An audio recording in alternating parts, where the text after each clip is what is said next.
I will then put the question. So I don't understand the point that you are making. I'm not believing the electronic transaction levy. I'm not believing that. But it is electronic transaction levy that is under consideration. Mr. Chairman, but we have other bills that But then you have to wait. But when those bills are being considered, then you can legitimately raise your point. Okay. So I think you are completely out of order. I'm guided, Chair. Thank you, Mr. Chairman. I'm guided. Thank you. Yes, Honourable Majority Leader.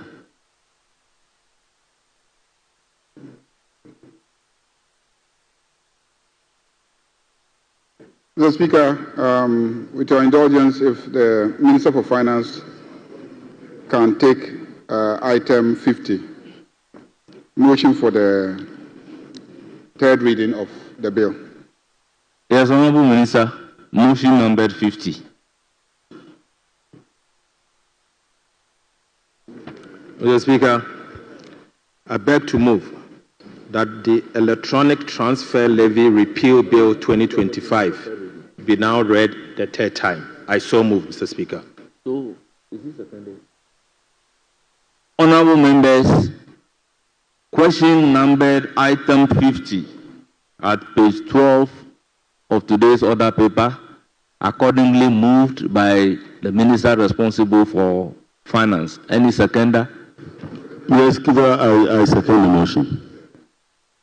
Honourable members, the motion is moved and seconded, and it is for the consideration of the House.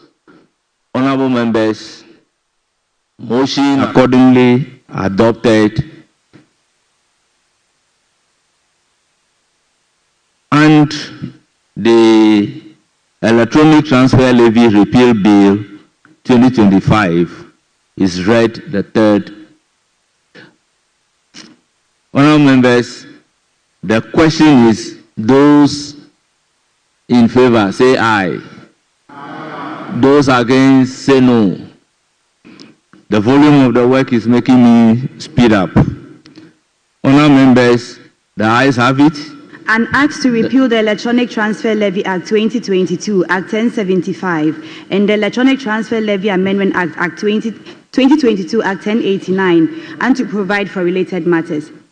Honourable members, the motion is adopted. The Electronic Transfer Levy Repeal Bill 2025 is now read the third time. Yes, Majority Leader.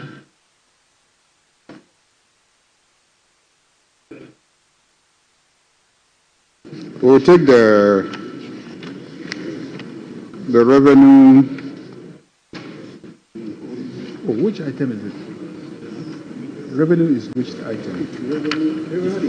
That's motion number 52. 52. Motion number 52.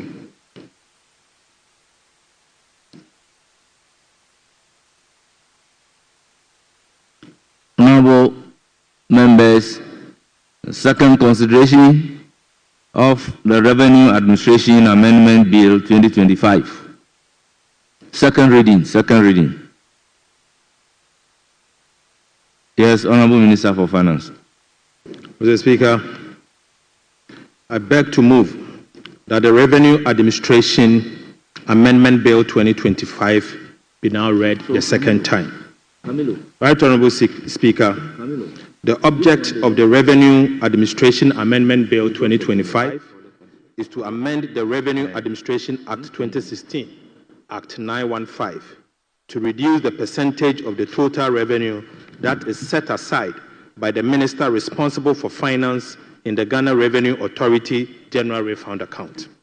Mr. Speaker, on the use of tax refund in the last 8 years reveals that 29.11 billion Ghana cedis has accrued to the account, with only 12.5 billion Ghana cedis, representing 43%, has been used for tax refund purposes.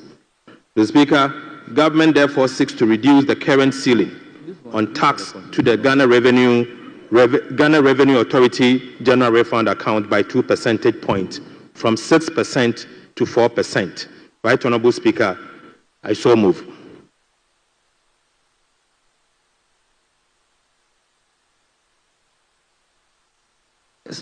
Honorable members, motion. Right, Honorable Speaker, I second the motion. Honorable Ranking, because it's the chairman of the committee that will be presenting the report at second reading. It is the chairman who should read the report, and this motion being a motion for second reading is not seconded. So I will call on the chairman of the finance committee to present the committee's report. Mr. Speaker,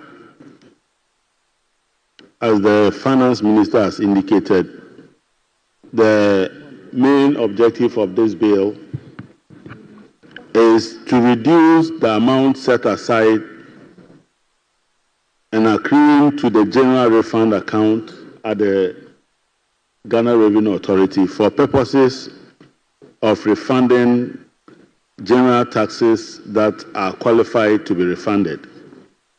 Mr. Speaker, the finance minister indicated to the committee that over the years, he's realized that even though we have been accruing 6% or up to 6% in the general refund account, the amount that have been disbursed over the years show that we really don't need all that amount of money. And he wants part of that money to be available to be disbursed for other government activities. He indicated that for the last couple of years, there is a total of 28 billion that has accrued to the account, and only 12 billion have been spent so far. Under the circumstances, he wants to reduce the ceiling from up to 6% to from up to 4%. This will make available a room of about 3.8 billion as a fiscal impact of this bill. Having considered the rationale behind this policy, the committee agreed that this bill should be recommended to the House for approval on a unanimous basis. Mr. Speaker, I so submit the committee's report and wish to plead that the entire report should be captured as though same was read to the House. Thank you, Mr. Speaker. Honorable members, the motion for second reading was moved, and the committee's report has also been presented.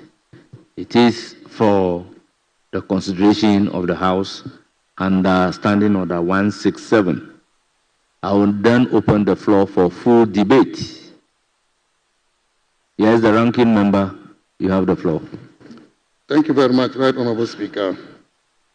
Honorable Speaker, we support this amendment, and that is why at committee we recommended this for consideration by the House by unanimous decision. What I'd like to correct, however, is an impression as if this is going to make a savings for the government of about 3.8 billion Ghana cedis, as stated in paragraph 6.6 under fiscal impact analysis of the bill.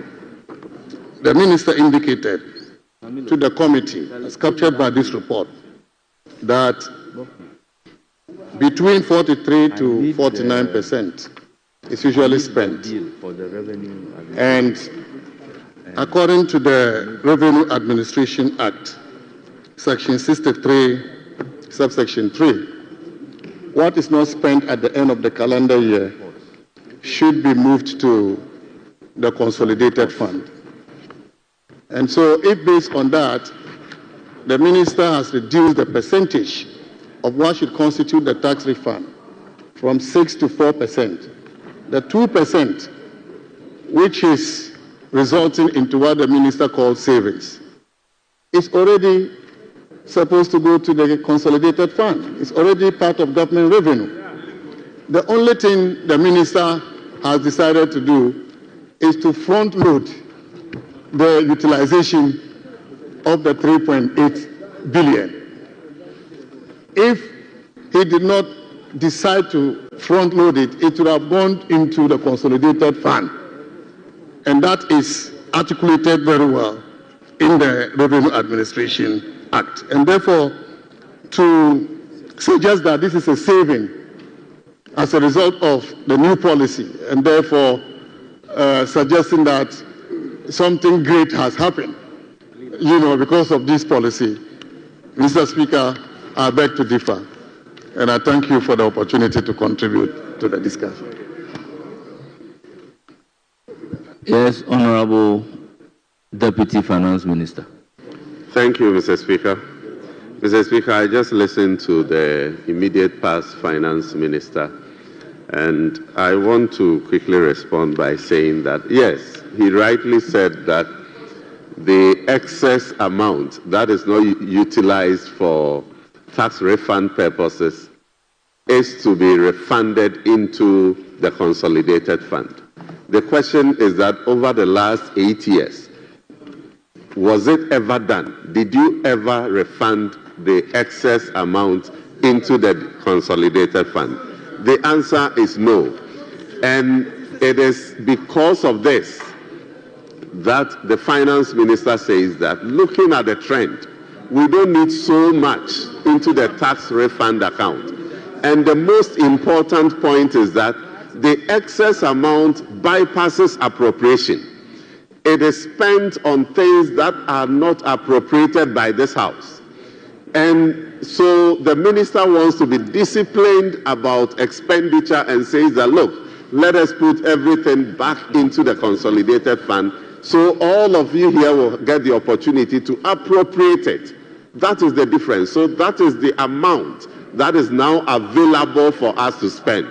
And as they all said, look, Mr. Speaker, another important point that must be made is that some suggested that the law is clear, that it is up to 6%, a ceiling of 6%. So we don't necessarily have to transfer 6%. Administratively, we could have decided to do less. But the Finance Minister wants to be disciplined and resist the temptation of doing what is wrong. And that is why this is being brought here for all of us to set the ceiling at 4%, which is consistent with the amount that has been utilized over the years. Thank you, Mr. Speaker. Yes, Honorable Ranking Member. Thank you, Right Honorable Speaker. Mr. Speaker, I'm questioning the statement that this is savings. Honorable Member, he's talking about something else. Honorable Member, point of order does not allow you to question. Well, Mr. Speaker, point of information. Because I was talking about the fact that it is not any savings. The law says that what is not spent should go to the consolidated fund. So that is part of government revenue already. What the minister is seeking to do is to front load the spending of the 3.8, but it is not savings, Mr. Speaker, unless they have a different definition of savings. Thank you, Mr. Speaker. Honorable Finance Minister.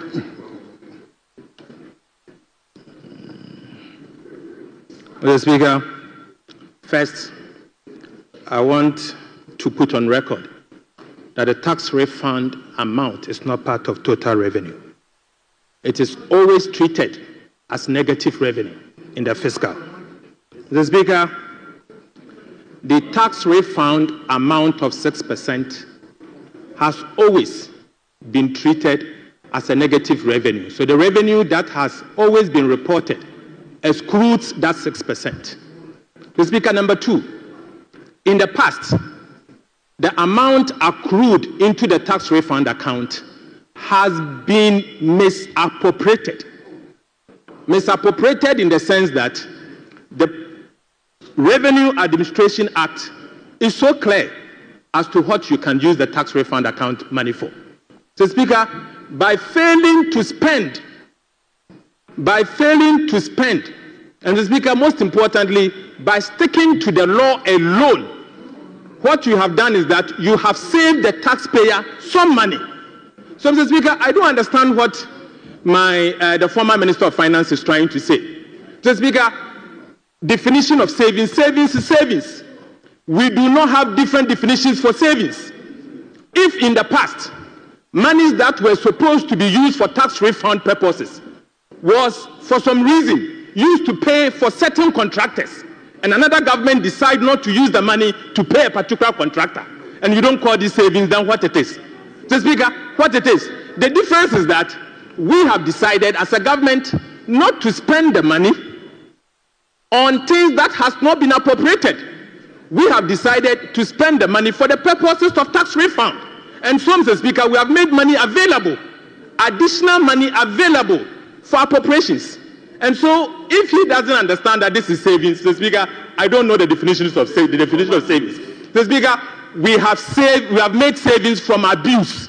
We have stopped the bleeding. That's what we have done. And that is savings. And if you want us to go on that road, we'll go on that road to define what savings are.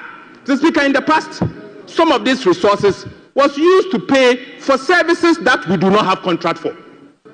For services that we do not have contract for. Going forward, we are saying we are not spending on that. And so going forward, that expenditure that we have cancelled, we have saved it. That is savings. That is savings. That is the definition of savings. And so for me to put it in proper context, for you to understand, that is savings. So if you don't understand that is savings, it's up to you. But we have made savings. Going forward, we will not use the taxpayers' money for this purpose. Simple.